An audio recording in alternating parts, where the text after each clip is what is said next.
So the community nursing program aims to enhance independence and health outcomes by providing clinically required nursing services to DVA clients in their homes, allowing people to remain in the home longer rather than entering residential aged care or hospital.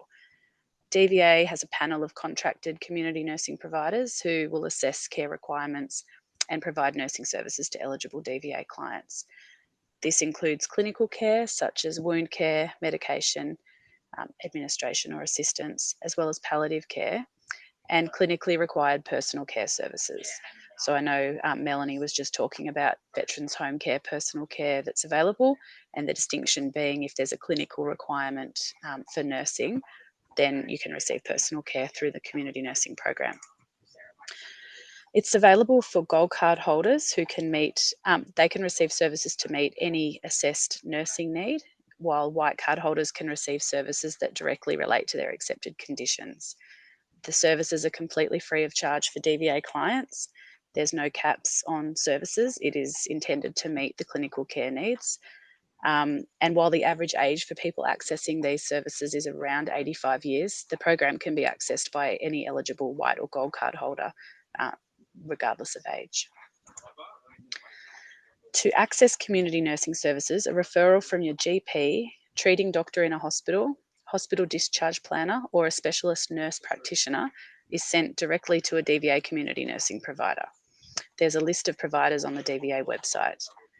Doctors may have providers that they prefer to refer to, but it is up to clients who they would like to use out of that website, out of the panel on the website.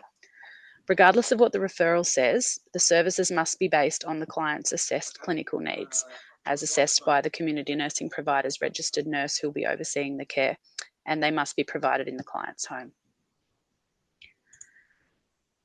Once a provider receives a referral, they'll arrange a comprehensive assessment with the registered nurse, and a care plan will be developed setting out the specific nursing care that's required. The care plan's agreed and signed by the client or their representative, and then care can commence immediately. We find there's not wait times for services, which is a real plus. Sometimes care is for a specific period of time, for example, post-surgery, or it can be ongoing if that's what's needed. The care is provided by nurses as well as personal care workers, depending on the tasks, but all care is overseen by the registered nurse who's also required to review the care requirements regularly. There are some things that are out of scope for the community nursing program.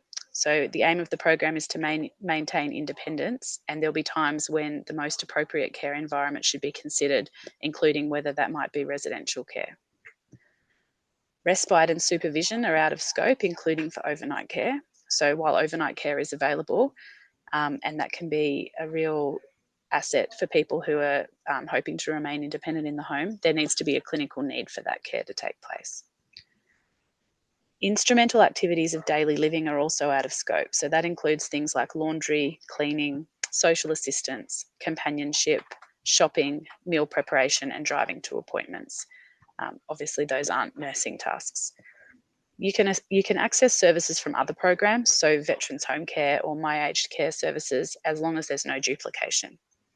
And I would recommend that if you're eligible and you have nursing needs, that you do receive them through DVA, because there aren't any caps, there's no co-payment or fees, and then I suppose you're free to use other supports a little bit more flexibly.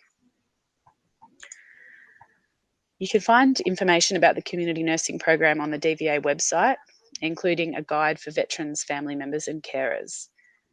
If there are any questions, you can call the van at any time on 1800-VETERAN, or you can email my team directly at nursing@dva.gov.au, and I've put that email address in the slides along with some links for information. We do also have a range of other useful resources on the DVA website that might help veterans and their families to understand DVA services and supports that are available. There's a list there, so there's a guide to living independently, a guide to moving into an aged care home, a guide to better hearing, a guide to living in an aged care home and planning ahead, as well as some videos and webinars that might be of interest. The information booklets can be ordered in hard copy free of charge as well.